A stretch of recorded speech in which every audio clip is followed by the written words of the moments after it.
Valentine day आप कैसे मनाते हैं? क्या है इसमें?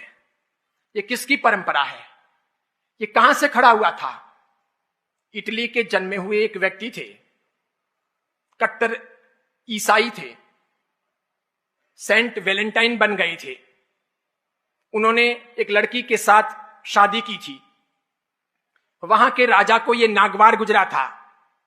वे उन्हें ईसाइयत से और इस प्रेम से तब्दील करना चाहते थे। 14 फरवरी को उनकी मौत हुई। उनकी याद में वैलेंटाइन डे प्रारंभ हुआ। आपके कौन मरा जिसके लिए आप वैलेंटाइन डे मना रहे हो? कौन सा इतिहास आपके घर में रचा गया कि जिसके लिए वैलेंटाइन डे मना रहे हो? शादी का दिन मना लेते। और पति और पत्नी का प्रेम तो सदैव होना चाहिए, प्रतिपल होना चाहिए। वो मात्र चमड़ी का नहीं होना चाहिए, वो दिल का होना चाहिए। हम सब चमड़ी के पुजारी हैं।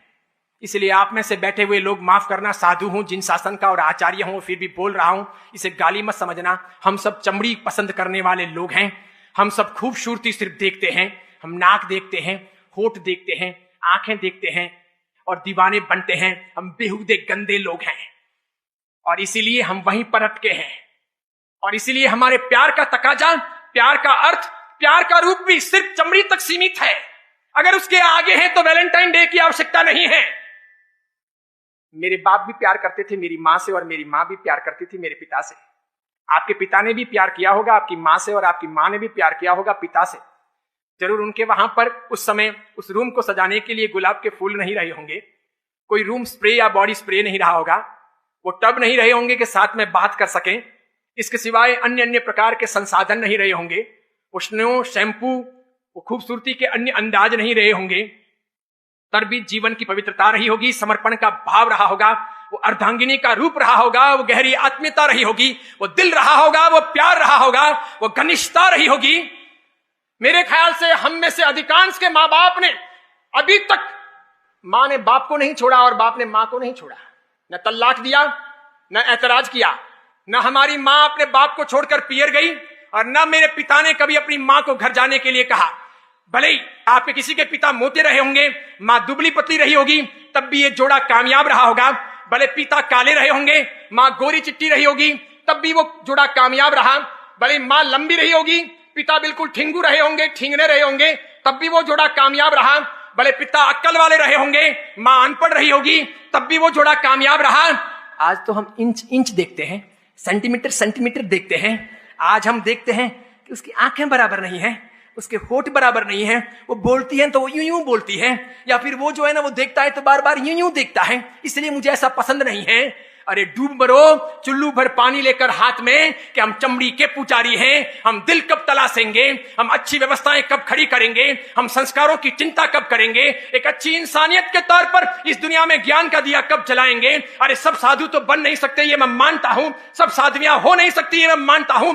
शादी करना आवश्यकता है जिंदगी की। अधिकांश लोग ग्रस्त जीवन ही पालेंगे तो पाणी ग्रहण होगा, विवाह होगा। इसलिए ग्रस्त धर्म है, ग्रस्त जीवन है, ग्रस्त एक आधार है। इसे महावीर ने अलग से एक धर्म की व्यवस्थाएं दी है, लेकिन महावीर चमड़ी के आधार पर बातें करने वाले या चमड़ी को प्रमुखता देने वाले इंसान नहीं। उन्होंने उससे ऊपर हट करके न्याय, नीति, प्रामाणिकता, पवित्रता, प्रेम, भाईचारा, लगाव, मैत्री, आत्मीयता, सबकी बातें की। हां, एक पुरुष और एक महिला का प्रेम शरीर से प्रारंभ हो सकता है, मानता हूं। एक पुरुष और एक महिला का प्रेम शरीर से प्रारंभ हो सकता है, लेकिन हरगिज वो शरीर पर ठहरना नहीं चाहिए। अगर वो शरीर पर ठहर जाता है तो ये आत्महत्या है, ये दुर्भाग्यपूर्ण है।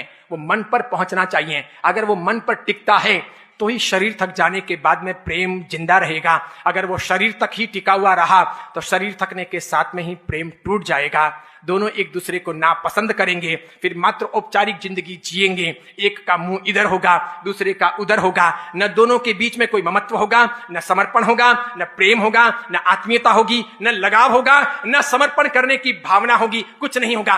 प्रेम शरीर से प्रारंभ हो सकता है, लेकिन वो शरीर पर ठहरना नहीं चाहिए, वो मन पर पहुंचना चाहिए। अगर मन पर प्रेम पहुंचा है तो शरीर के अटक जाने के बाद, शरीर शिथिल बन जाने के बाद, इंद्रियों के हार जाने के बाद, बुढ़ापे के दौरान भी वो आत्मीयता बरकरार रहेगी। ऐसे पति पत्नी को जैन शास्त्रों ने कल्याण मित्र कहा है। और जो चमड़े के पुजारी हों, शरीर पर टिके हों, कुछ दिनों के बाद में शरीर फीका पड़ा, या एक दो संतानों की वो पत्नी मां बनी, इसके बाद में बस उसमें वो रस नहीं रहता, वो स्वाद नहीं रहता, वो लालित्य नहीं रहता।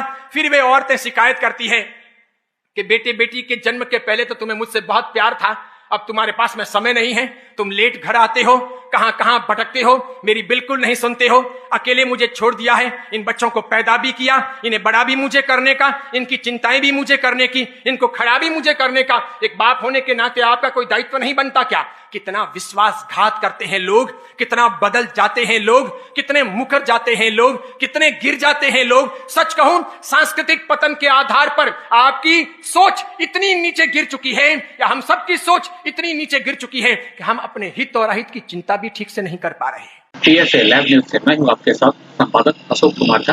हम फिर मिलेंगे आपसे बेहतरीन और ताजा खबरों के साथ।